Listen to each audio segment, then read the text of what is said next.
Hi, everyone. Welcome to the Mayor's Table. On today's episode, we have Michelle Meyering, the CEO of the Boys and Girls Club of Farmington. Michelle and her staff are doing a great job each and every day with over 700 kids and all their programs across 3 cities here in San Juan County. We're excited to have her on the show to explain what programming they offer, how you can get involved, and the benefit in shaping the youth of tomorrow.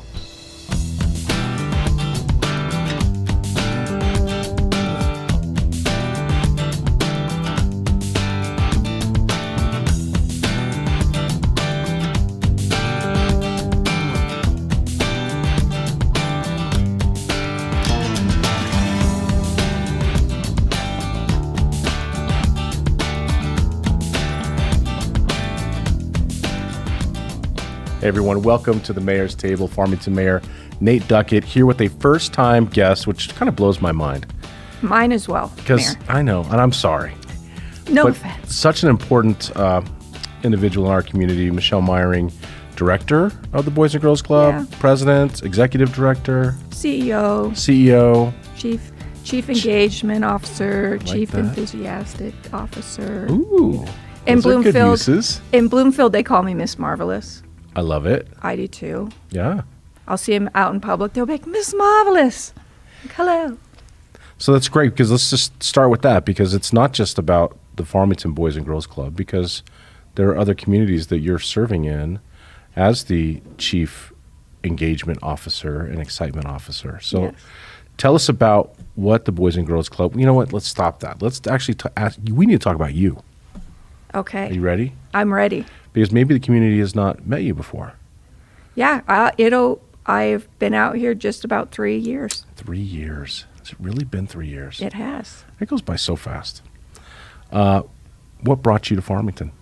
The Boys and Girls Club. I was offered the position and moved out here. George Sharp was the one who really kind of recruited me and flew me out here for an interview. And I came from Santa Barbara, where I was the executive director of the Police Activities League, another amazing organization serving youth. And that really is about my passion. How did George Sharp find you? On Indeed. Awesome. Yes, they posted it on Indeed, and I'm a big proponent of submitting a cover letter.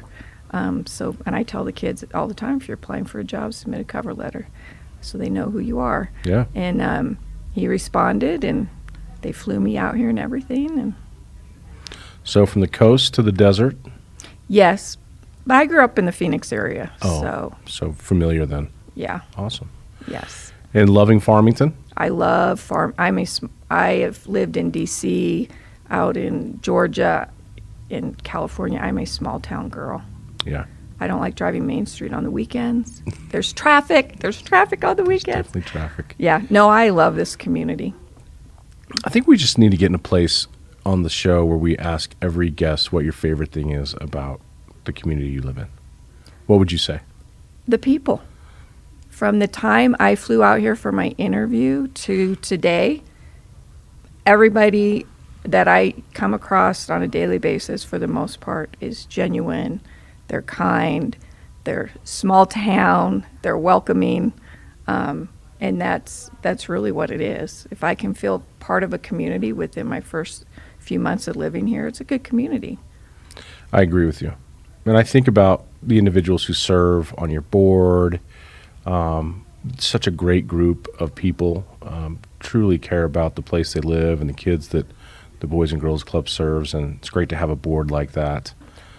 Oh, I will tell you a million times that we probably have the best board in the state of New Mexico, if not the Southwest. Yeah. They are incredible, and their passion for the kids is beyond anything I've witnessed, for sure. Let's talk about the kids.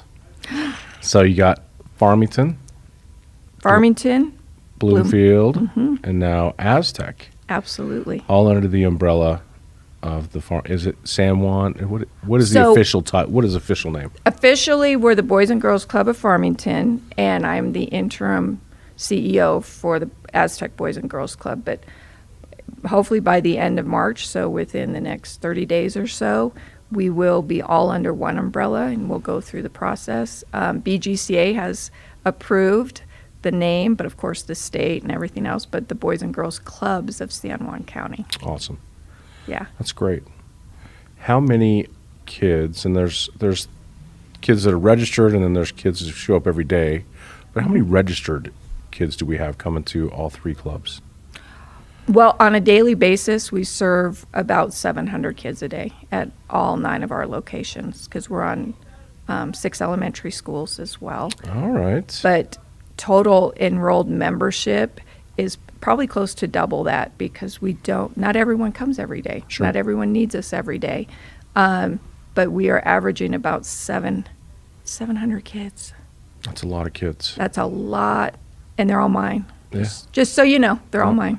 I love when people take ownership for what they do. Yeah. And put their passion to it. Yeah. So I didn't realize this, that you are running after school programs at elementary school sites. And is that going on in all 3 cities? No. Right now it's in Farmington. We have the 21st Century Grant. We are the Farmington Municipal Schools is the fiscal agent, and we're the partnering agent. So we Okay. work very closely with Apache, Animas, Bluffview, Esperanza, McCormick, and McKinley. We have 50 kids at each of those schools in that program after school, Tuesday through Friday, because Monday's early release. And those kids in that program have the option of taking the bus then to the Farmington Club. So How long does that grant last? we, I think, have one more year on this grant before we'll be hopefully submitting for another grant. Okay. So it's a renewable. Yes, that's Okay. hopefully the plan. I will tell you, if you want to hear a huge celebration, our 21st Century program is the benchmark in the state. I love it. Yes. They are talked about. If there's, they have to go out and do site visits. They want to do Farmington first because they know the quality of programming up here. And so that's something to be really proud about. Our director of that program has been asked to speak at one of their next conferences. So Wonderful. she's like, they're making me. I said, because you're amazing. Yeah. But it really is the partnership with the school district. We serve the same kids. We have the same purpose. So most cities don't have collaborations like we do with Farmington Municipal. It really is. That's a common theme, by the way, when we talk about kind of the stakeholders and how everybody kind of works well together in this pond. We all really do. I don't know a lot of agents, or not a lot of places where so many agencies have that type of relationship.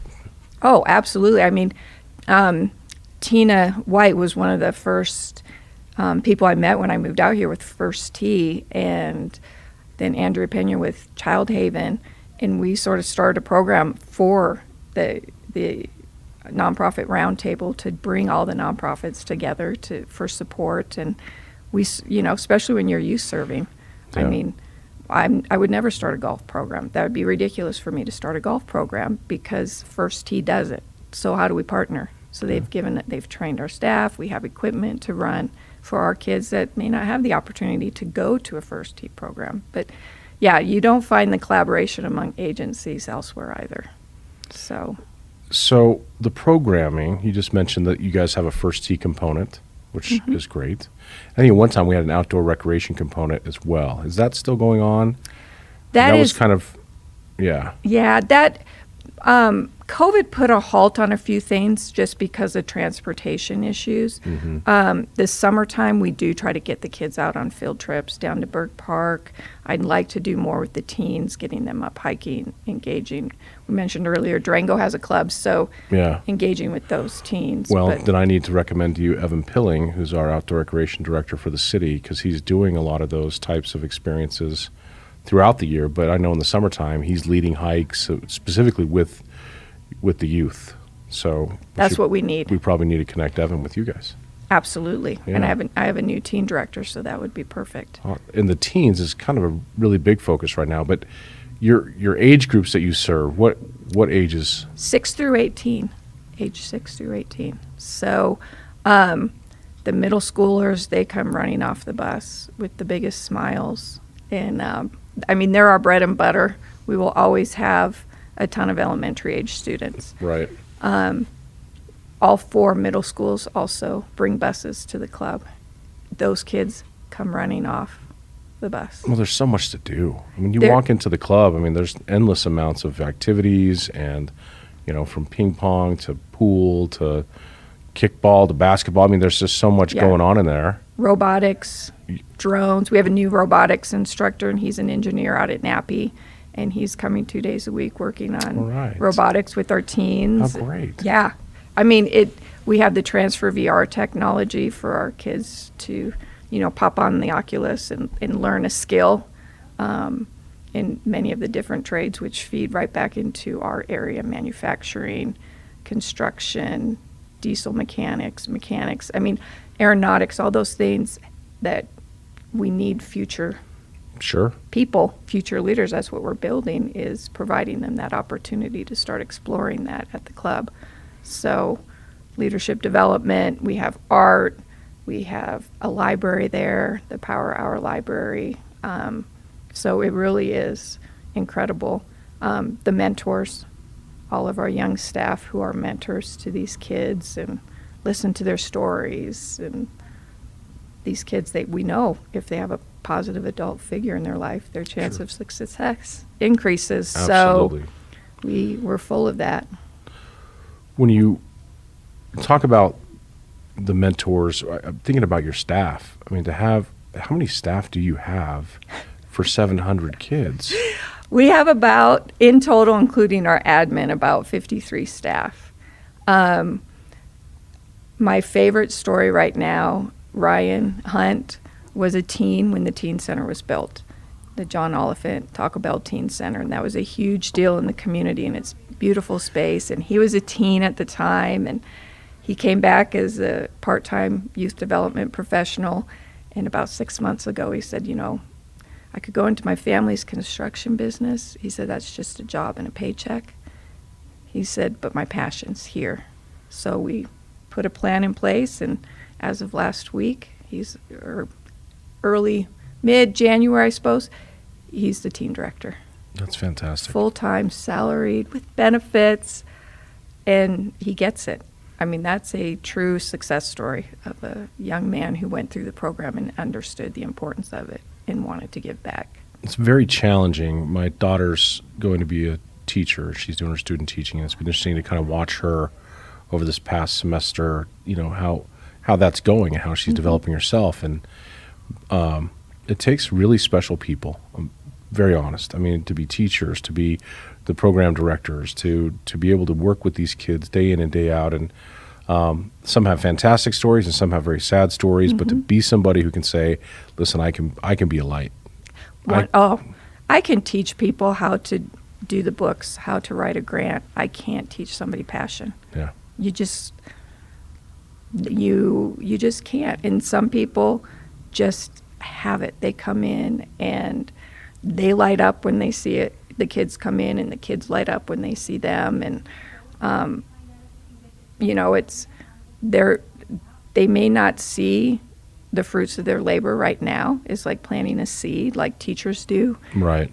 And then you talk to a successful person later and they're like, well, who influenced you? They're like, my second grade teacher, or my mentor at the Boys and Girls Club, or a coach. We often don't get to witness, the full fruits of our labor, but we definitely Sure. plant those seeds. And I've thought a lot about those adults that were in my life when I was a kid, and I've thought I need to seek some of them out because I would like to tell them thank you. Thank you for inspiring me. Thank you for showing me love. And it's because I just truly, I don't know. I feel very fortunate. I had a number of really just stand up people, very good values and morals, and they believed in me. And when we talk about developing kids' confidence, they need people in life who believe in them, who aren't tearing them down, who are building them up, absolutely. who help them through some of these challenges. Life is not easy. It's not. And when you're a kid, you're handed a deck of cards, and you had nothing to do with that deck of cards. It's what you were handed. Yep. And it's so important for us as adults to recognize our responsibility, not just as parents, but as community members. Whether you're in the schools or out of the schools or in the Boys and Girls Club, we all have that ability to be a positive role model and really check our behavior and say, how would this look if somebody was watching me, if a kid was watching me? And this is kind of the conversation we were talking about before. Yes. So prior to this episode, we've had some youth sports organizations on and talked about youth sports. And one of the things that was brought up was how hard it is to find coaches and umpires and different things because of how people, parents and others, have a tendency to act at youth sports events. And you all run a couple very important programs that have a long tradition here. And tell me, how long has the Boys and Girls Club been in Farmington? Since 1960. 1960. Started with the Kwanzaa hut. I've heard stories about the Kwanzaa. Yeah, I think if you remember the Kwanzaa. I'd forgotten. I remember the Kwanzaa hut now. Yep. If you grew up in this area, you probably at some point saw the Kwanzaa hut, walked into the Kwanzaa hut. Played basketball, went to the barbecue, which, has been going on for almost as long. But we have to remember that kids kids watch everything. Sponges. Kids hear everything. They sure do. Something as simple as we were downtown over the weekend, and they're like, well, we can just cross here. And I said, no, I have to cross at the crosswalk. I said, because one of my kids could be driving by, and they could see Miss Michelle not crossing at a crosswalk. I love that. Even that small little thing. Yeah. And if I'm in a store and and I tell the kids, if you're out and somebody has a name tag, use their name. I said, because you like it when somebody uses your name. Right. But they're watching us all the time, and they're learning. And, I tell parents and coaches, when you walk in through our building, you are a mentor to the kids, even if you're just in our building for 10 minutes. If you're watching a game, if you're coaching a kid, they look up to us. And if they see an adult doing something, they think it's okay for them to do. Right. And, we all make mistakes. I mean, the kids make mistakes. I had one kid, he's like, I'm a bad kid. I said, there are no bad kids here. I said, you may make a poor decision. I said, but that's where we step in, and we want you to learn from it. But I'd much rather them make a bad decision inside a safe space than out on the street corner. Right. Right. But we have to be, it's 100% about the kids. With everything that's kind of going on, and I know you guys do some really cool things you have your Youth of the Year program, which I've had the opportunity to be a part of, both locally and the state, which is a really unique experience, by the way. It was very unique. You have other competitions. Was it a music competition that I was at one year? They had some kids playing musical instruments. They put together these performances. Are there other things happening inside of the club that most people may not know about? They may not know. When New Mexico legislation was in session, their 30-day session, we took 3 young ladies from Heights down. Senator Neville invited them to sit in on an education committee meeting, and we sat in there for maybe 10 minutes. We're like, this is so boring. I'm like, but this is where it starts. And they got to meet Senator Scherer, and they got to walk around the Capitol. Those are unique opportunities for our kids. I mean, we're 3.5 hours from Santa Fe, so it's not something that every kid will have the opportunity to do. Sure. Yes, the Youth of the Year will be taking 2 young leaders down next month to compete with the other Youth of the Year winners across the state. And they get to interact with peers that are just like them, but from different parts of the state, people they may never have met before, and hear stories, because they give their speech at the dinner. And so they get to hear that, the struggles they might be having or their accomplishments up here, others across the state are facing the same things. They're not necessarily alone, but they're unique opportunities for our kids. And we're really trying to build the teen program, like we mentioned, and every Monday we try to get a group over to the Humane Society, the shelter, to learn skills and volunteer. And they've volunteered at National Night Out, and at the 9/11 steps we've had them out there, and we just really want our youth to see that they can be impactful. So those are some things with the youth. Of course, we always have our golf tournament. It's going to be a 2-day event this year. Yeah, what are the dates of that? May 17th and 18th. how would somebody sign up for a team? Can you sign up as an individual? Tell I us think more. we're just going to do teams this year, and you'll be able to check our website or sign up for our newsletter, and we'll get you that information. Okay. George Sharp. Find George Sharp. Find George Sharp. Find George Sharp. Get on George's spam list. And Yes. you can get all and that you'll great get info. it. Yeah. You know, of course, the barbecue, I think last year was 55 years of the barbecue, and it was our biggest year yet. And we've, you know, with Kenny Anderson, we've added the drive-through, and we still have people crowding in, dining in, and I got to serve beans this year at the event. I think I got a which was picture super of you cool. serving beans. Yeah. Yeah. No, very thankful. Aztec Well and Woods Insurance and just a lot of really good volunteers who cooked that brisket all night long. I know, and it's right outside my office. Yeah. So I think I asked Jason how much meat they cooked, but I can't remember what he said. I don't. 'Cause It's it was a lot. it was huge. It's a huge Turnout is amazing. I mean, it's traffic. It is what it is. But I mean, there's how many people do you think? How many tickets get sold?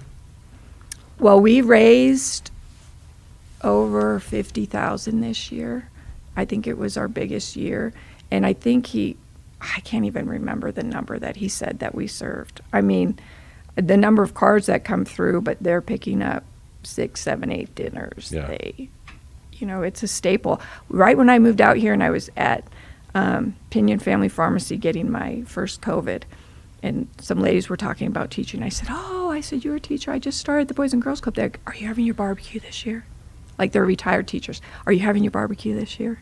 I mean, we could never do away with it. We're not going to raise the price. It's still $10, but it's the event of the year here. It's really fun to see all the people who come out for that.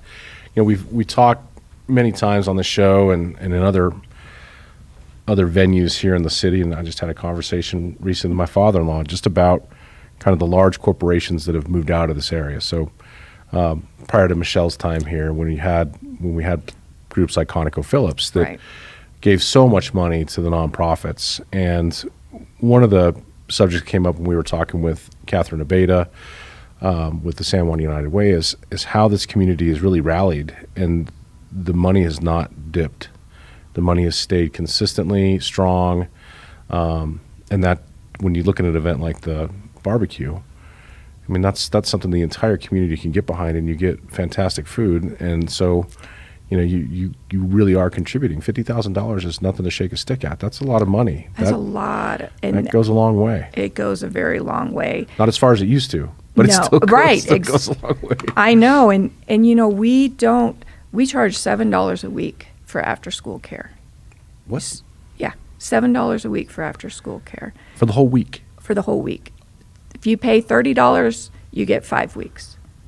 Really? Yes. I didn't realize it was that affordable. It is so, and last year we allocated more than $80,000 in scholarships. I will not turn a family away. I won't. And I interview the parents come in and they have documentation because we get funding specifically for scholarships. So one of my things is decision making. How does it further our mission and benefit the kids? And are we being good stewards to our donors? And so we have to collect that information. But there's things that don't show up, medical bills, other things that don't show up on those forms. And Yeah. I'm not going to turn a child away. But it's also, what other services do you need? Do I connect you with ECHO? Do I connect you with United Way?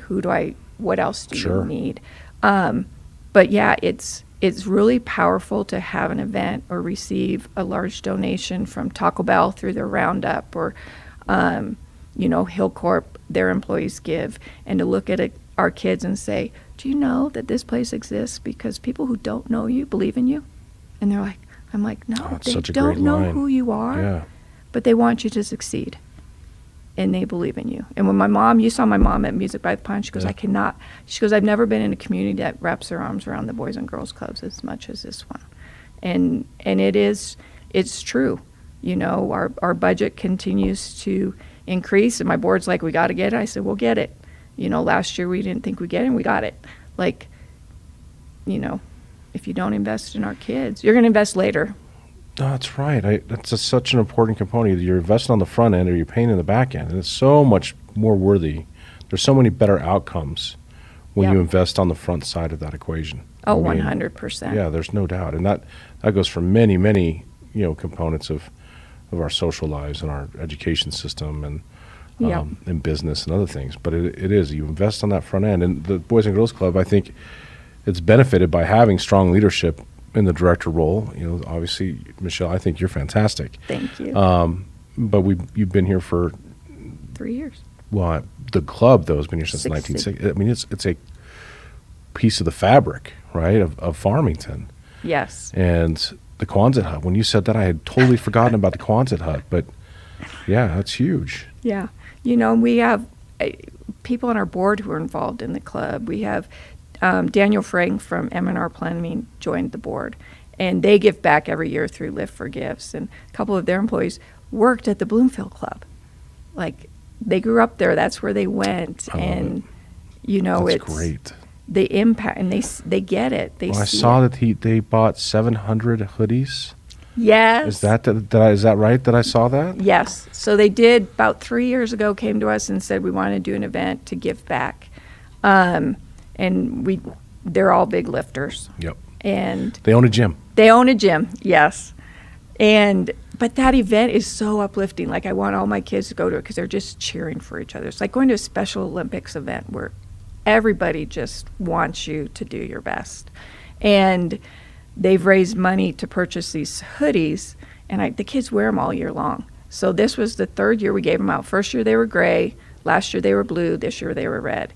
And this year we had kids wearing gray on the day of hoodie distribution. We had kids in blue. I mean, we have a picture, of each, of all three in a row because they wear them every single day. Yeah. And it was the first year we were able to take them out to Aztec.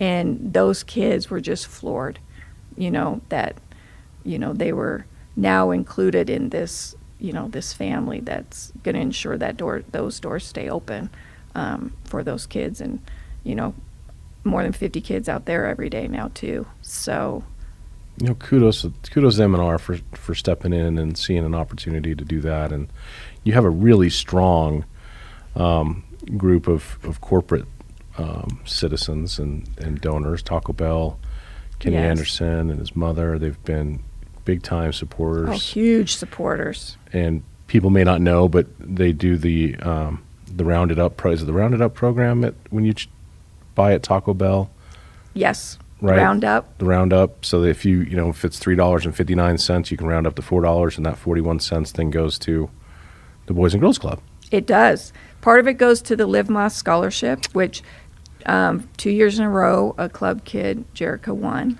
Oh, wow. She was one of our teens and works for Kenny. And then it stays local. So we received a check this past fall for $50,000 and tacos. And we got tacos. And tacos. I know. And then we had a young man, and he was 16 and very tall. And I was like, you want a job? And he's like, yeah. So I said, Kenny, come talk to this young man. So Kenny said, you want a job? And he's like, yeah. So he pulled his manager over. We got him hooked up, and he got a job at Taco Bell. But, yeah, we got tacos, and we got $50,000. That's a good day. That's a very good day. If you get tacos, it's a good day. And then if you get the check on top of that, Yes. it's a really good day. Yeah. Panda Express is another one. They gave us a bunch of money to redo a room last year. And we always get at least $10,000 a year from them for our Project Learn. And so we have the Panda Care Center of Hope, which is where our robotics and all of that STEM takes place. We have the Taco Bell Teen Center. I got to figure out how to get like the Chick-fil-A Munchy Bunchy courtyard in there. What else could I do? In case Mr. Smouse is watching. Yes. No, they, we have pictures of the cow playing video games on a teen night at the club. That's awesome. Chick-fil-A does a great job of helping provide food when we do teen nights and everything. The cow came and he's playing video games with our teens. So, no, immense support from this community. We're very fortunate. I truly believe that. Ross is another one that you mentioned, has done good work. Yep. Each year they do a roundup at the register. We just missed it, but hopefully you shopped at Ross during that time and was able to round up at the register. Well, maybe it goes through March 3rd. You might have another week. Okay. to go shop at Ross, get some great deals, round up at the register, and that stays local as well. You'll see our table out there with information about our programs, but Ross is another great partner of ours. Is there opportunities for people to volunteer at the Boys and Girls Club? Absolutely. You come talk to me. We do background checks on anybody who works repetitively with youth because safety's our number one. But if you have a special skill or talent that you want to bring to the club, art, music, mentoring our teens in a career pathway, STEM. We have a library if you like reading to kiddos. We know a lot of our kiddos got behind, and our kids love it when people come in, and especially the littles, because they'll be your best friend. Right. No, there's nothing greater for me than going into an elementary school. Yeah. To read to elementary school kids. Like, it is one of my favorite things to do, and I've said that many times. It's just so rewarding, and I remember how important that was to me when I was in elementary school. Yep. Just whether it was my parents or a teacher or my best friend and I used to just hang out and read to one another. It's just so important.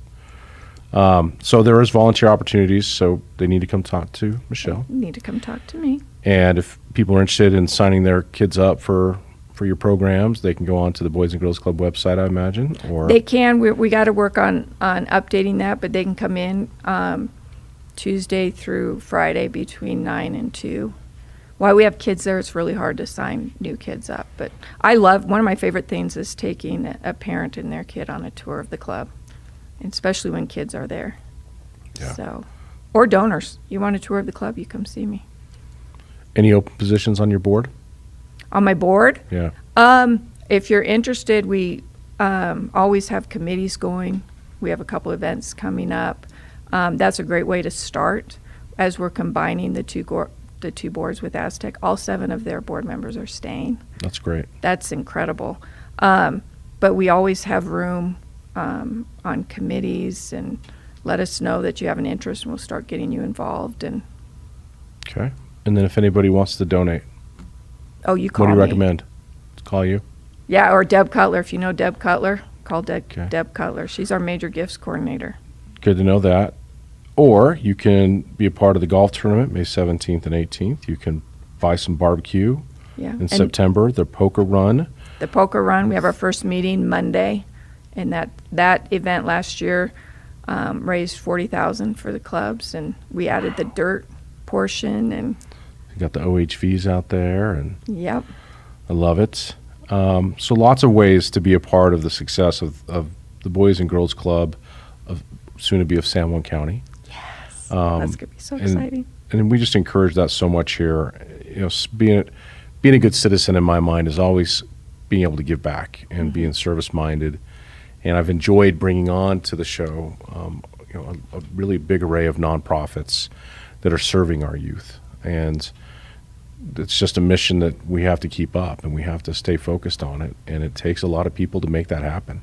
Oh, it takes a lot of people. But I tell you what, there's the return on your investment in youth is immeasurable. But measuring it, when you talk about the impact of the programs, if somebody asks you that, Michelle, I want to donate, can you tell me what the impact is of the programming that you offer our kids? What does it mean to me as a donor? Or as a community member? As a community member. Lots of times it's, we like to connect donors to something that's very impactful to them. Like if you're really into art, that's a great way. But when we have, almost 700 kids walking through our doors every day, you can't measure that potential, right? And so when we get them involved in community service, when we get them learning how to do conflict resolution in a small group, we're still seeing the effects of COVID in that socialization aspect. And so you just, improvement in grades, improvement in school attendance, sometimes better relationships with their parents because they're learning, how to act, how to learn to express their emotions, their feelings. That really is huge. And when we have teens that want to come to the club, we pick up at at FHS now, and we're looking how do we pick up at PV. They don't need to come to the club. Their parents don't need them to come to the club. They want to come. Be there. They want to come to the club. They want to be surrounded by positive, uplifting people. And don't we all? We all do. Don't we all? We do. And if you want to, if you're having a bad day, come and watch the kids running off the bus. It's like a bunch of little puppies running at you. And they're excited. And they get excited to learn. And we had one little girl, and she got held back, and it broke her heart. And I said, well, let's get you a reading buddy. And we got her a reading buddy. And when she, improves in that area, and she comes running up and tells you, I'm reading this book now, and her eyes light up. That's just incredible. Or when they're, learn to put a robot together in robotics and it moves, or they're flying a drone, and right. They're creating art that's being displayed and entered into BGCA contests. That's really powerful. And the message to our kids is they're worth it. They're worth the hard work of school, but they're also worth being loved and being lifted up. Absolutely. Yeah. Absolutely. We all want that. And it's, I don't know. I think you just said it best there, Michelle. I try and take the opportunities where I can to do that, and I know you are leading such a great group of individuals, and I'm just so proud that the success that you're having here, and you're expanding, and you're wanting to spread that message. Kids are worth it, and all these clubs and parents watching this, grandparents watching this, that you have to carry that message to. Yeah. With each and every one of them. They're worth it. They're worth it. And it makes a difference. It's that investment on the front end, and these are young kids. Let's invest in them now. Absolutely. So that when they become adults, they already have those great social characteristics that we're looking for, and we need for society to maintain itself, and right. And service-minded individuals who are truly looking out for one another. Oh, 100%. And who see the value in being a member of the Farmington Aztec Bloomfield community. Yeah.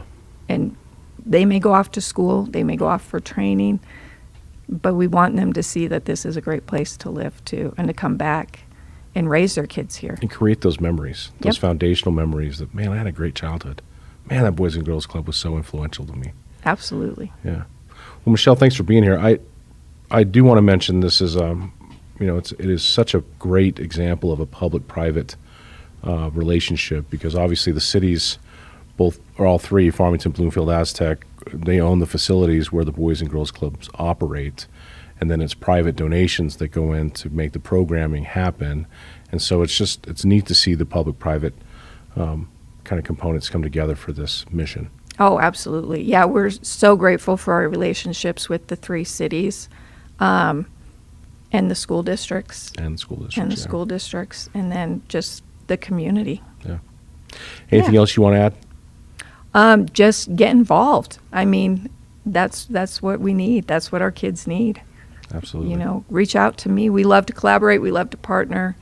If you have an event that you could use some teen volunteers, we're really trying to encourage that community service, make that a cornerstone of their development. And any teen looking to go to college, that's one of the foundational things they're looking at is, have you served others in your community? And if you're looking for scholarships, that's a really important component. So here's an opportunity that's every day there. Every day. So it's a great reminder. Yep, we Wonderful. love it. Well, thank you, Mary. I appreciate you having me on. Chief Excitement Officer Michelle Meyering, thank you for being here with us today. And thank you, as always, for tuning in to the Mayor's Table. We've spent a lot of time over this past year talking with nonprofits that operate here. And I continue to just ask you, as a call to action, find those nonprofits whose missions are something you're passionate about. There's so much opportunity here at the Boys and Girls Club to give back and make this a part of who you are in service to your community. So make sure you call Michelle, get on the phone with her, and find ways that you can connect with the Boys and Girls Club, Farmington, Aztec, and Bloomfield. Absolutely. All right. Well, thanks again. We'll see you here next time on the Mayor's Table.